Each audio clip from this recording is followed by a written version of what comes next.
Direction le col de la Croix de Fer, au pied du glacier de l'Étendard à Saint-Sorlin-d'Arve, où sont menés d'importants travaux de rénovation de conduites d'eau potable. Les 3 vannes de vidange actuellement présentes sur le site du lac Blanc et du lac de Bramant vont être changées.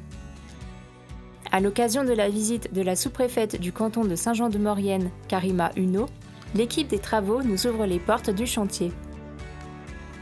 Un barrage est équipé d'une vanne de vidange. Cette vanne de vidange, si elle est plus opérationnelle, ne peut plus permettre, en cas de risque de rupture, de ruine du barrage, être ouverte. Et donc du coup l'enjeu il est vraiment sur la sûreté de l'ouvrage. Si on venait avoir un séisme par exemple et qu'il y avait un risque de fragilisation du barrage, on viendrait vite ouvrir cette vanne pour délester l'eau et enlever la poussée hydrostatique qui pousse et qui fait des gros efforts, des grosses contraintes sur le barrage. Et donc de là il serait remis en sûreté le temps de reconsolider l'ouvrage.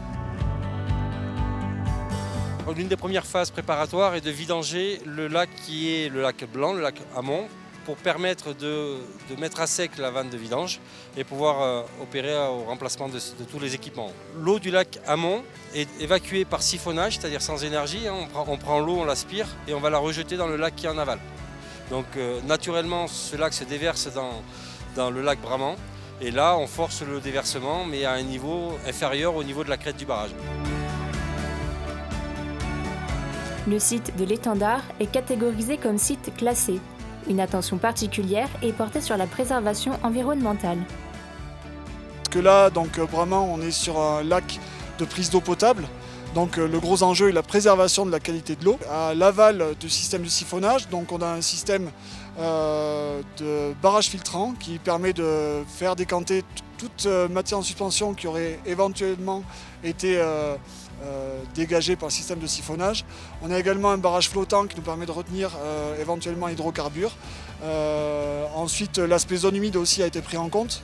Ces zones à enjeu pour la biodiversité locale, dans le sens où elles ont été mises en défend pour éviter tout piétinement ou passage d'engins sur ces dernières. Et on a également une mesure de pêche de sauvegarde qui a été réalisée sur le cours d'eau qui relie le lac Blanc au lac Bramant afin de récupérer les truites qui auraient été piégées lors de l'assèchement de ce chenal.